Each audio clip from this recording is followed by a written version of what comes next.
बिस्मिल्लाहिर्रहमानिर्रहीम।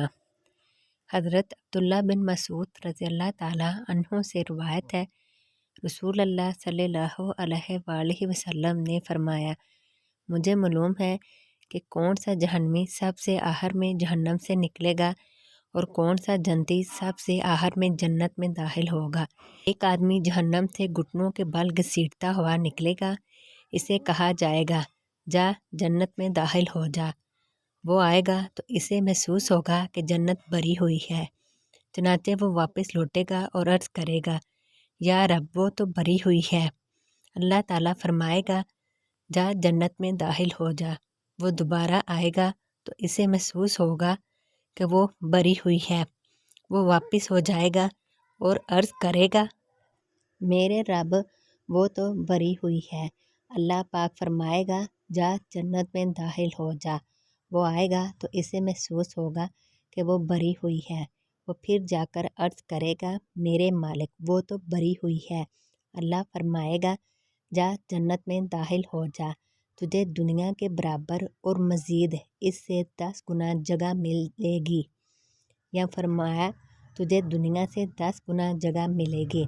बंदा कहेगा, क्या तू मुझसे मजाक करता या मुझसे हंसता है, हालांकि तू बादशाह है। सहाबी फरमाते हैं, मैंने देखा कि रसूलुल्लाह सल्लल्लाहु अलैहि वसल्लम खूब हंसे, हत्ता कि आपकी दाढ़ें नज़र आने लगी। बस कहा जाता था, ये शख्स सबसे कम दर्जे का जन्नती है। सुनन इब्ने माजा हदीस नंबर 4339। हज़रत अनस बिन मालिक रज़ियल्लाहु ताला अन्हु से रिवायत है, रसूलुल्लाह सल्लल्लाहु अलैहि वसल्लम ने फरमाया, जो शख्स अल्लाह ताला से 3 बार जन्नत मांगता है, जन्नत इसके हक़ में दुआ करते हुए कहती है, या अल्लाह इसे जन्नत में दाखिल फरमा दे। और जो कोई 3 बार जहन्नम की आग से पनाह मांगता है, जहन्नम इसके हक़ में दुआ करते हुए कहती है, या अल्लाह इसे आग से महफूज फरमा। सुनन इब्ने माजा हदीस नंबर 4340। हज़रत सहल बिन साद सादी रज़ियल्लाहु ताला अन्हुमा से रिवायत है, रसूलुल्लाह सल्लल्लाहु अलैहि वसल्लम ने फरमाया, जन्नत में एक कोड़ा रखने की जगह दुनिया माफिया से बेहतर है। सुन्नन इब्ने माजा हदीस नंबर 4330। हज़रत माज बिन जबर रज़ियल्लाहु ताला अन्हु से रिवायत है, उन्होंने फरमाया, मैंने रसूलुल्लाह सल्लल्लाहु अलैहि वसल्लम को सुना। आप सल्लल्लाहु अलैहि वसल्लम फरमा रहे थे, जन्नत के 100 दर्जे हैं। हर दर्जा इतना बुलंदो बाला है जितना आसमान और ज़मीन के दरमियान फासला है। सबसे बुलंद जन्नतुल फरदौस है। जन्नत का दरमियानी या आला तरीन मुकाम फरदौस है। अर्शे इलाही फरदौस पर है। इसी से जन्नत की नहरें फूटती हैं।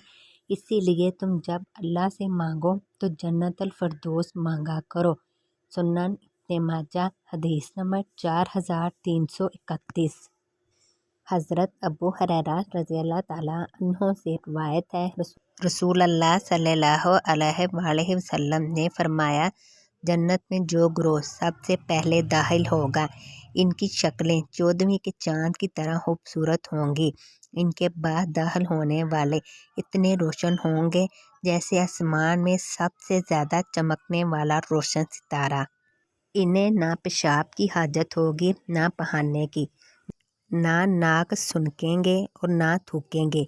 इनकी कंघियाँ सोने की, इनका पसीना कस्तूरी की तरह खुशबूदार होगा। इनकी अंगीठियों में जलाने के लिए ऊद की खुशबूदार लकड़ी होगी। इनकी बीवियाँ मोटी आँखों वाली हुरें होंगी। इनकी आदात एक आदमी की आदात की तरह एक दूसरे से मुशाबा होंगी। वो अपने वालिद हज़रत आदम अलैहिस्सलाम की शक्ल सूरत पर कद में 60-60 के होंगे। इमाम इब्ने माजा रहमुल्लाह ने अबू माविया अन अल-आमिश अन अबी सालेह के वास्ते से हज़रत अबू हुरैरा रज़ियल्लाहु ताला अन्हु ही से इब्ने फजील अन अम्मारा की रवायत की तरह रवायत बयान की है। सुन्नन इब्ने माजा हदीस नंबर 4333।